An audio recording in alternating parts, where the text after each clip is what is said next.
in the squadron. They called him Bullets, but we call him Greg Kelly. Greg Kelly is on the air on the Red Apple Podcast Network. Fauci, you couldn't get away from him. It was just all Fauci all the time. And, at first it seemed, okay, seems like he looks like a doctor, sounds like a doctor. Sounded actually too much like a doctor, like a mad scientist who did not want to elucidate, who did not want to clarify, who wanted to confuse, right? The efficacy of the data indicates that at this point within the community of mass migration, you would not want to induce a variant of the stage with the mRNA. However, with the DRNA, what the hell? And then people came away with, man, he sounds really smart, rather than here's what I have to do. Rather than, I remember I asked him a point blank question and I said, so we don't have to worry about this one, right? And he went into a tour of the world. And then finally, after about 2 minutes of data and science and this, he says, but right now, this is not something that the American people should be worried about.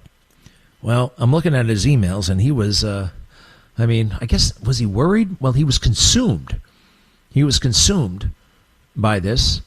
Look, if I knew that we were on the eve of 1 million people dying, that would have, that would have prompted attention. That would have prompted worry. What else? I guess it comes through an amazing day at the White House, an amazing day, and reams of information about Barbara Streisand called him at home. Barbara Streisand. And then he explains to Barbara Streisand that, oh, I love your music, Barbara. In fact, I was just having my Alexa play your music. And Barbara doesn't know what Alexa is. And then he has this big back and forth with, and he's so proud that he's talking to Barbara Streisand on the phone. And then he butt dials her later on in the night. Oh, I'm sorry, Barbara. I didn't mean to call you. I accidentally stepped on my phone, and I believe it's called a butt dial in the culture. But the culture is crazy and demented, and anybody who disagrees with me is a conspiracy theorist, idiot, and jerk like Ron DeSantis. The things he said about elected people. So I remember I saw this movie once, Flight of the Intruder. And this admiral gets up and he's upset because a couple of lieutenants just went out on their own and bombed targets in North Vietnam because they were tired of hitting BS targets every day and of their guys getting shot down. So they flew all the way to Hanoi and blew up like the surface-to-air missile factory. And it was great. It was great because, now they have fewer missiles to shoot American warplanes down with. But in the military, you don't get to make your own orders, And this admiral gets up to him. And you find yourself rooting for the lieutenants, but you're also kind of rooting for this admiral. And you also these guys did a great thing because they were trying to save their buddies. But the admiral also is doing a great thing, too. He says, damn it, this is our country you're messing with. The people who run this country, they haven't always been right. They haven't always been correct. They haven't even always been smart. But they were elected. And this worship of those who haven't been elected and the worship of Fauci, which was insane. Can we say that? It was insane. Just never again should that happen. I mean, how did that happen? It's like a cult of personality. You ever hear the cult of personality? How did anybody objectively assess that Fauci was a good guy? How would they know that? How would they know that for real? He's cute. He looked cuddly. He looked interesting. No. And now you can see he looks guilty. He looks guilty as hell. Do me a favor, Carlos. I want you to take this one. A lot of lawmakers are stepping up. People I haven't noticed before. There's a Republican named Bernie Moreno. And he used to sell cars in Ohio. He did it very, very, very well. He's a very wealthy man. But he gave that up to become a United States senator. And he has a few things to say to Fauci. Remember, Fauci is not answering any questions. The Fifth Amendment, which I don't care what it is. It makes you look guilty. if you're invoking the Fifth Amendment. It does, depending upon what the form is, and this looks pretty bad. Especially he already has a pardon. Bernie Moreno, Republican of Ohio, and endorsed by President Trump. I believe this is his first year in the U.S. Senate. No, could that be? No, he got there in 2024. Are we ready, Carlos? Hit it, please. Yes, sir? It was about 6 years ago today that I decided I'm going to give up my businesses, sell them all, run for office, run for the United States Senate. Here I am sitting in front of you 6 years later saying, who the f*** do you think you were for doing that? It is a total disgrace what you did to this country. And if my Democrat colleagues are standing there defending you, I hope the voters of the United States of America watch the clips of every one of you doting on a guy who was more interested in being a celebrity than saving American people. I will make it my mission to make certain that every single one of those Democrats who did that will see that clip over and over and over again. Because there is no defense of what you did. You may have had a 50-plus year legacy of public service, but it ends in total and complete disgrace. How about that? Oh, he's a rich man, though. I didn't know he was. You know how much he's worth? $12 million. $12 million working for the federal government. Joe Biden did that, right? I guess these guys do that. He actually has the highest salary in the federal government. And he makes more than the president of the United States. He makes somewhere between $475,000 and $600,000 in salary. He gets residuals and royalties as well from various drugs he's recommended, that kind of thing. He received grants from not only the federal government, awards. There are cash awards in the federal government, and he used federal workers to apply for these grants. It's just wow. And I tell you, he looks shaken to me. He looks like a deeply shaken and disturbed man. He looks like he got caught, and he knows it. I also see that he's been crying. Everybody's cried. You can kind of tell when somebody's been crying. And that's got to be tough, but he did some. Hey, look, he can be forgiven. He can be forgiven. Absolutely. I don't like Dr. Fauci. I don't like him at all, but I love him at the same time. Why would I love a man who did all these horrible things? Well, as we all know, God has a plan, right? And he can make anything happen. And he created Fauci just like he created you, and he created me, and he's with Fauci every step of the way. And Fauci turned away from him. That's what I believe. But he can turn back to him. And even when all is lost and ruined, everything can be regained. Let's see here. At one point, they play a great big video of Fauci over the years lying like crazy. All right. They have he's telling on himself. Carlos, do you have the yeah, let's go ahead. This is just Fauci sitting there in September of 2022. And he's saying things that are flat out not true about the scientific community. We have the emails. We have everything now. We know he's not telling the truth. And to see how content he is when he's not telling the truth. If you don't mind, hit that one, Carlos. If you look at what scientists from all over the world, and the conspiracy is that I sort of have these scientists on a string and I'm telling them what to do. Did you ever try and figure out what a German or a Swedish scientist would tell me if I told them what to do? Mm-hmm. I don't think it's for public consumption what they would tell me to go. They don't listen. They are of their own independent mind. And the vast majority of those people feel that you want to keep an open mind, that it should have been anything that happened. But the evidence that they have been working on for years strongly favors a natural occurrence. Does that mean it couldn't be a lab leak? Absolutely. I have a totally open mind to that. But an open mind doesn't mean there's equal probabilities of something happening, because you've got to look at what is the evidence and what are the data for one thing versus another. these scientists who wrote those papers in Science and Cell, they have pretty definitive data that these animals, which were outlawed and not allowed to be in a market where people can be in contact with them, were actually brought there because they bring in a lot of money, people buy them for ceremonial dinners, and yet they deny that. That's the thing that you really want them to come clean on. No. Okay, so you can work the data to say whatever you want and reflect it and spin it. He's trying to say in his own very unclear, very kind of a lot of verbiage there. He's trying, because he wants to confuse every step of the way and cover his tracks. But he's trying to say that scientists who came out and said that the wet market, the Chinese delicatessen, wasn't the source, they don't have the data to back that up. But Fauci himself, in the earliest part of this thing, it looks like an email from January of 2020, says in writing that the source was not the wet market. It was an amplifier, meaning it was a super spreader, right? Hey, there are a lot of super spreaders. There were a lot of amplifiers.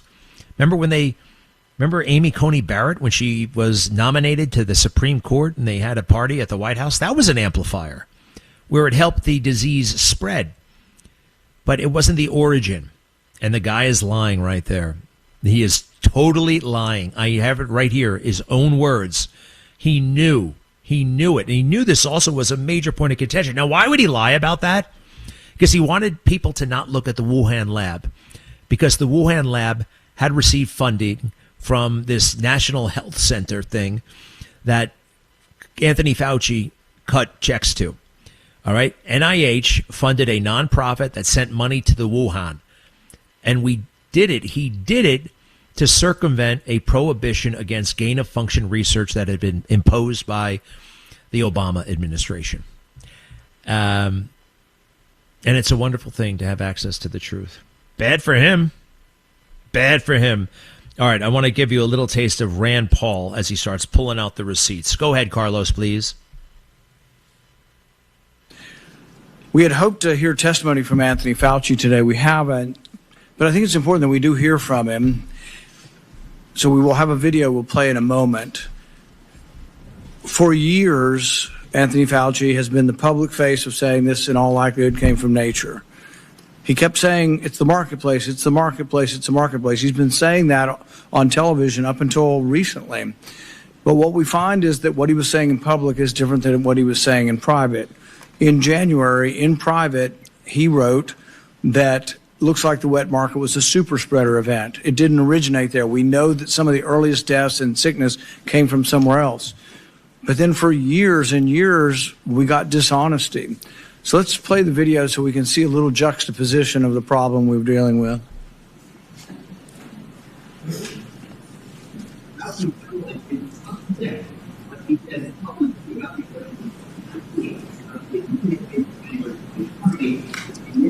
Ah, damn it. It sounds like he's at the bottom of a fish tank.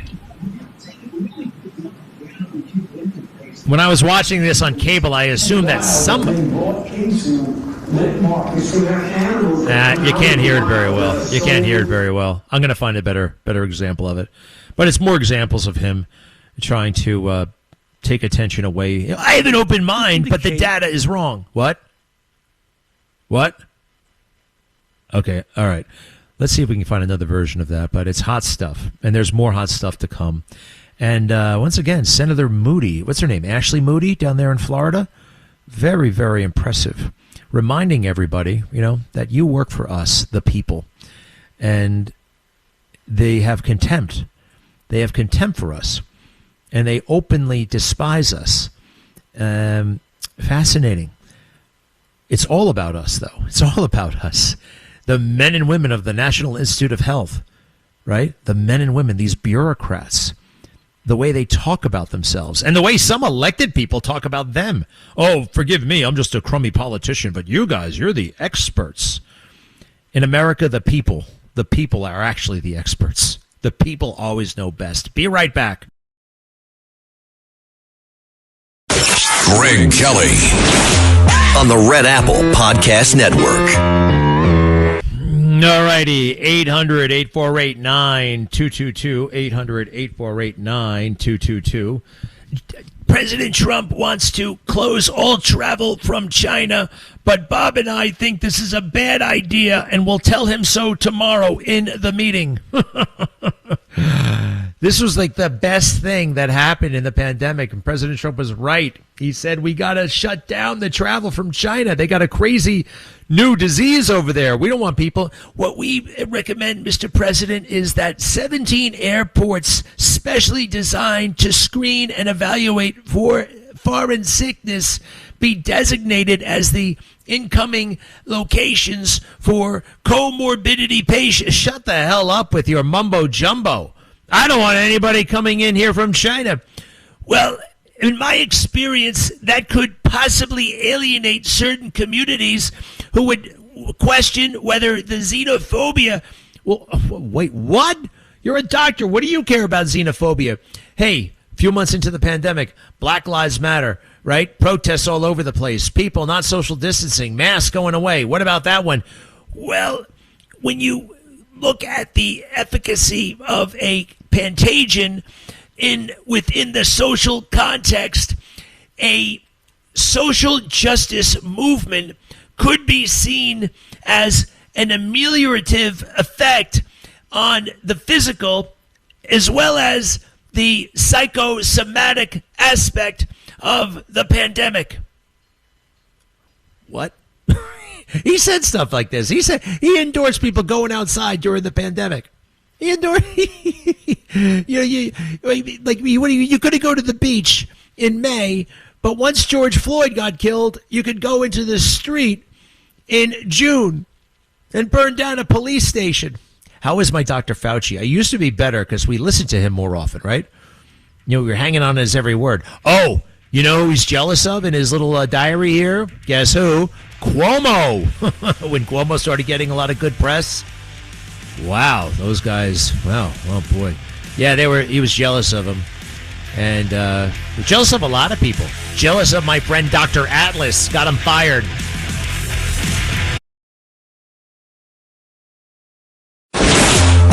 Greg Kelly, entertaining and informative on the Red Apple Podcast Network. Alrighty then. 800-848-9222. 800-848-9222. All this excitement about Fauci. I've forgotten to mention the Joe Biden audio tapes where he's committing federal crimes on audio. It's one thing to commit a crime.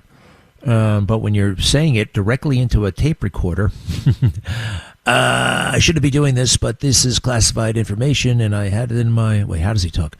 I shouldn't be doing this, but this is classified information. I got it out of the basement. I can't do Joe Biden.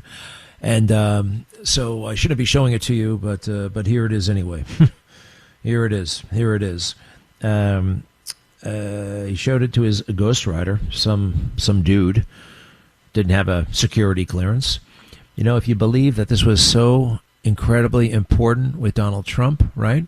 The Mar-a-Lago raid, all those guys who said that was a real serious crime. It wasn't a crime at all.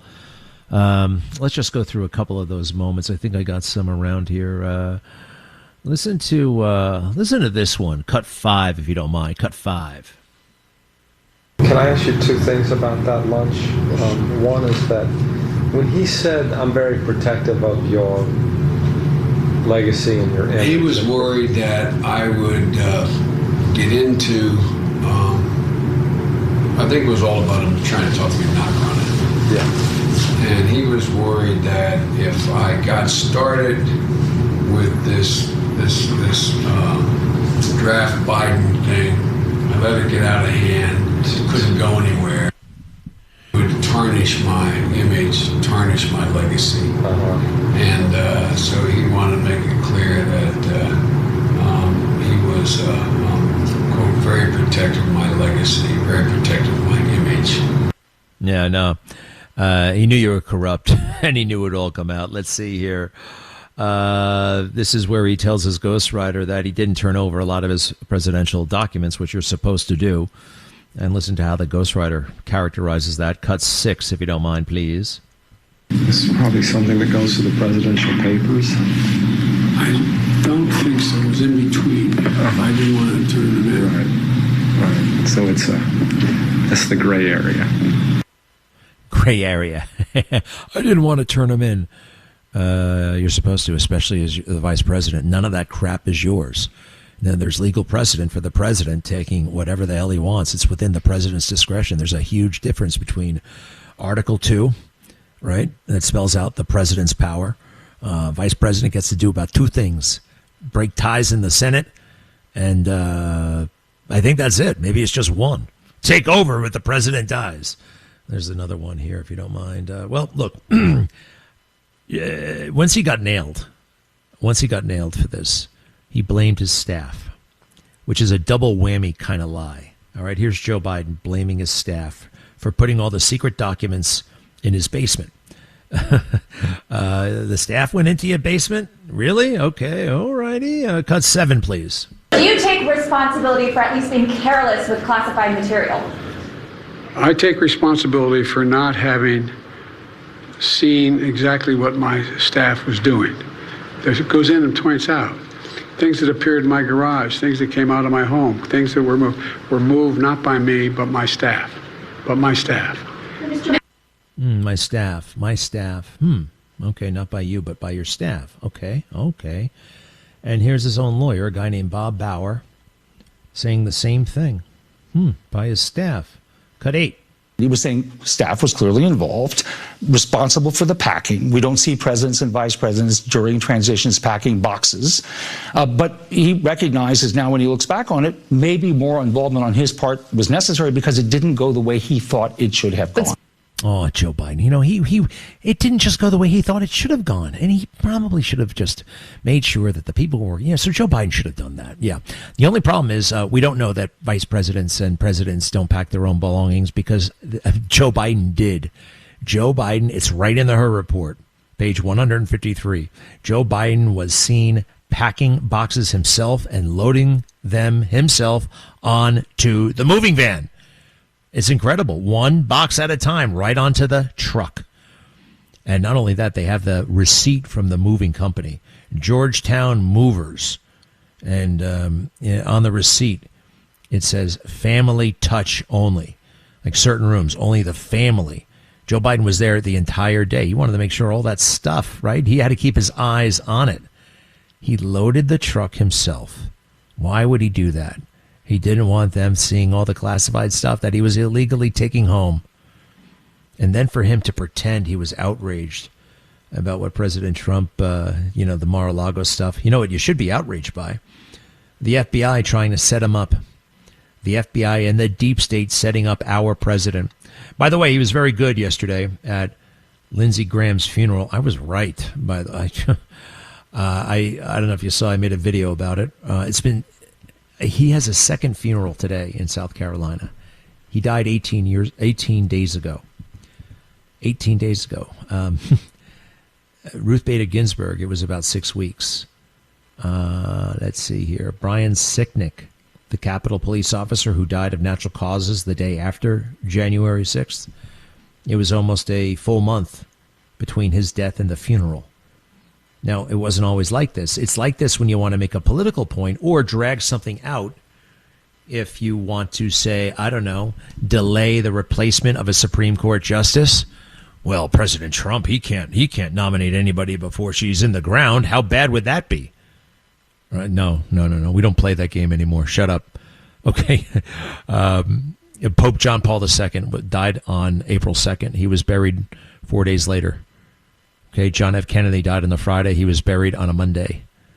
Now, Senator Graham, I don't think anyone's making a point about it. There's no political advantage in or is there? Is this about the... No, I don't think so, actually. I just think that this is possibly the new normal for these politicians, right? The new aristocracy, you guys. I mean, come on. You got to vote. You were one vote of 100 other votes. And you got to be on committees, and you got to say things. I mean, there's value. I love our system. I love our democracy, constitutional republic, I should say. I love the way it's set up, but don't let it go to your head. You see what happens when it goes to your head. You become like Fauci. You become like Fauci. Oh, here's another one. Here's Fauci being challenged back when he was Mr. Vaccine. He would door to door trying to give people vaccines. You know, he complains, oh, Republicans don't want to, well, let's do both of them. Here's a black guy. Happens to be black, and you can see that makes Fauci a little bit uncomfortable. You know, it's interesting to see certain elites interact with people who may not be totally elite. This guy looks like a working man, right? And he's asking the best questions that you can ask about that crazy vaccine. Cut 4, please. No. Make it cut 3, please. Cut 3.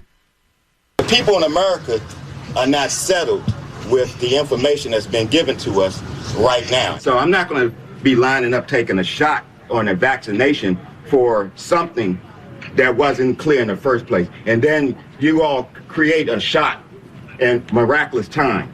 It takes years to create vaccination. Well, it used to take years. Okay, it used to. You know how many years were invested in this approach? About 20 years of science to get us to be able to do it. 20 years is not enough. And he goes back and forth, and the guy wins a debate with Dr. Fauci, just some guy in his house on his porch. And this is what Fauci thinks of people who disagree with him. Cut 2, please. Cut 2. Again, he's going door to door trying to give people the vaccine. It's a photo op, but it's, it's also what was happening at the time. Cut 2. What are we going to do about those other states? Oh, my God. They're going to keep the outbreak smoldering in the country. It's so crazy. I mean, they're not doing it because they say they don't want to do it. They're Republicans. They don't like to be told what to do. Right. And we got to break that, unpack that. We got to break that. People have got to do what they're told to do. What kind of country is that? It's an authoritarian country. It's a country that we don't have that country. We don't want that. The more I look back at this stuff, the more I appreciate people like DeSantis. Look, I'll be honest with you. I wasn't as critical a thinker back then. I trusted the government more then than I do now. Right. And I did not have complete and total trust in the government. 9/11, weapons of mass destruction. So I was skeptical. But, it sounds reasonable. He seems like a reasonable guy. Oh, Fauci. Fauci's been around for a long time. He even came on my show. He writes about it in his diary. Dr. Fauci on the Greg Kelly show. Where is that? Cut 4, if you don't mind. Cut 4. Bottom line, we don't have to worry about this one, right? This is not a major threat for the people in the United States, and this is not something that the citizens of the United States right now should be worried about. You see how he gets that right now, right? He's playing a game, bureaucratic game, always covering your tracks. He wrote about it in his diary that night that he was on the Greg Kelly show. I didn't think twice about it, but I'm glad I made your day there, pal. Glad you had fun. Not really. You were having too much fun. That's the problem. I'm trying to think back throughout history. Where are people when a city or a country was suffering and the person involved seemed to be having a lot of fun or even thriving on it? I know this has happened before, and I can actually remember one instance. It was Iraq post-invasion. So it's like the summer of 2003. Mission accomplished, right? We won the war, quote unquote, but we hadn't. There were no weapons of mass destruction. A guy named Paul Bremer was the head of the Coalition Provisional Authority, the CPA, and totally ignorant man. I mean, so ignorant. He had one big diplomatic job his entire life. He was ambassador to the Netherlands. He didn't know anything about Iraq. He didn't know anything about military. And he disbanded the Ba'ath Party, the Republican Guard. He got rid of all those people. Well, what are you going to do with all these people who are 30-year-old young men with weapons? Because they actually kept their weapons. You got to welcome them into the new way of doing things, the new government. You have to. And he didn't. He created the insurgency in one fell swoop. Anyway, I saw him a lot on TV, and I actually also saw him in person. His name was Jerry Bremer. Some guy named Jerry was running Iraq. And he was having the time of his life. He had never been so important. He was wearing cargo boots with a blazer and a necktie, and he had this signature look. And I could tell he was enjoying himself. And the country was in chaos.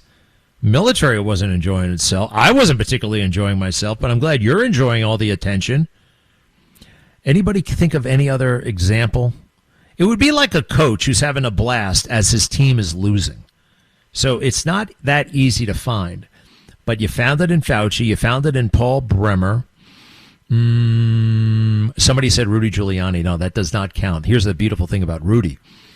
I mean, that was a leader. You know, he felt pain. He was just so in touch with the way people felt. You know, he was so in touch. And no, that was true leadership. And he was suffering like a lot of people, you know. And fortunately, though, he was able to muster the energy and do a great job. Let me know if you know anybody like that. I'm trying to think. 800-848-9222, 800-848-9222. Don't always say this, but today I saw some magnificent men and women, our elected leaders in the United States Senate, Moody, Hawley, Johnson, Scott, and more. Rand Paul, well done. Well done, ladies and gentlemen. Be right back. Greg Kelly, entertaining and informative on the Red Apple Podcast Network. Okay, we are back. 800-848-9222. John is standing, but we got 3 Johns on the phone. John, you know, John, is your name really John, line 1? No, I'm Thomas out in Wisconsin. I want to What the hell did they say, John? First-time caller. There's so many First-time Johns caller. on the line. Why? I want to thank you for the way, and congratulate you on first-time caller. I hope Dr. Fauci winds up in jail. He should not be not telling the truth. The way you're handling this whole situation, you should be congratulated. And the other thing I wanted to say is I'm very proud of this president. I became a citizen, by the way, in 1968 from Ireland. Served in the Navy. This president stopped World War III. He said it. And the other thing, I'm very glad Wisconsin revoked the brewery license of that company that wanted to give out free beer upon his death. That is a terrible thing for them to do. Down in Milwaukee, I believe it was, Wisconsin just recently.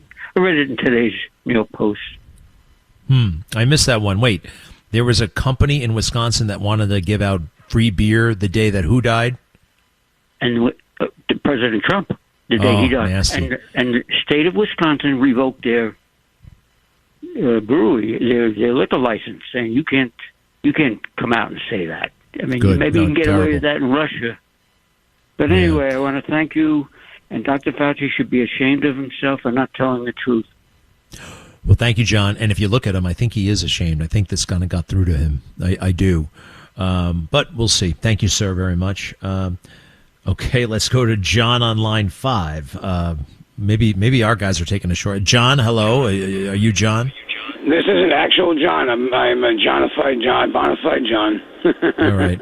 Yeah, some people, when they get busted by the cops when they're, in a place they shouldn't be, they'll say, what's your name? John Smith. What is it, John? I just a couple of remarks. First of all, with Mamdani, I think it's funny that he's pressing people on the legalities of their claims to living in those homes, when meanwhile Letitia James just skated scot-free from the same exact charges. Maybe he should take a look at his own people first. I wonder if she got a letter about this. Yeah. She's not. Yeah. She swore in. She loves Mamdani. Loves the guy. Very strange woman, that Letitia. What's the other thing you wanted to say, real quick? Fauci. He's real quiet now. Too bad he didn't learn how to shut up a few years ago, huh? Yeah, I know. All those movies, documentaries. He had a documentary crew inside that limo. He gets a limo. Oh, don't forget all the security that he needed because MAGA was so upset. That's what they do. They talk about us in such a way that we are threats to democracy, January 6th, all that crap, so they can enhance their prestige and status. Say, we are threatened by MAGA, and we need security. MAGA's not about violence. All right, they don't understand. Thank you, sir. We have another John on line 4. Yes, John. Hello. Yes, you're on the radio. I'm not John. This is Joe from Mount Sinai. Gosh damn it! All right, now who the hell in the back put down all these Johns? I had one John who was a Thomas. I had one John who was a Joe. And I had one John who's actually John. Who the hell's... who is it? Where is he now? Is it Phil? Who's back there? Where did he go? You playing a game with me with the telephone operator? I know those telephone operators, they get bored sometimes. They did in the old days, too. They would put two people, they would cross the lines, and two people who didn't call each other are suddenly calling each other. Is that what our switchboard guy is doing? You're playing a game with me. All right, I'm sorry about that. Yes, Joe, what is it? What is it? I know these people, Greg. What is it? Joe, what is it? It was good to see Fauci in that position. I hope this is a start of something where all these people that did wrong have to pay for what they did. And as far as Bill Stevenson, why does he have a public defender? He's not rich. He doesn't have money. He doesn't have much money. How about a GoFundMe page? Somebody set up a GoFundMe. I don't know how to do it, or else I would do it. No, nobody knows how to do anything. Look, here's the thing about that. How do I say this? Somebody close to me. Look, we're looking into everything. The thing about the GoFundMe, and at one point I was all, fired up. Okay, we're going to raise money and get him out of jail. Well, the moment you have an accused murderer, right? It's accused murder, right? It ain't, it's not January 6th offense. It's very hard to raise money for that kind of thing. You know what I mean? Like, people are hesitant. There are people I know personally who are hesitant to get involved because of the murder allegation. They don't know what I know. They don't know what we know. So there's that. There's somebody else, he's 79 years. I want him out of that jail. But get this, the type of bail he's under right now, you can't just raise 10%. You can't just raise 10%. 10% of $2 million is $200,000. The type of bail they have him under, you got to get to $2 million. You got to get the whole gosh damn kit and caboodle. And I don't like it. I don't like it at all. All right, there's the music. I got to get the hell out of here. Thanks for calling. You can call us back if you want. I mean, not you guys, but other guys. 800-8489-222. 800-8489-222. We got more Fauci. We have a lot more Biden. And some great stuff from God. Thanks for listening to The Greg Kelly Show. You can hear The Greg Kelly Show weekdays at 12:15 on 77 WABC. If you like the podcast, share it with your friends and listen anytime at WABCRadio.com and download the WABC Radio app. Hit that subscribe button on all major podcast platforms. Plus, follow WABC on social on Instagram, TikTok, Facebook, and X. See you next time for a new episode so you never have to wonder. What the heck is going on here?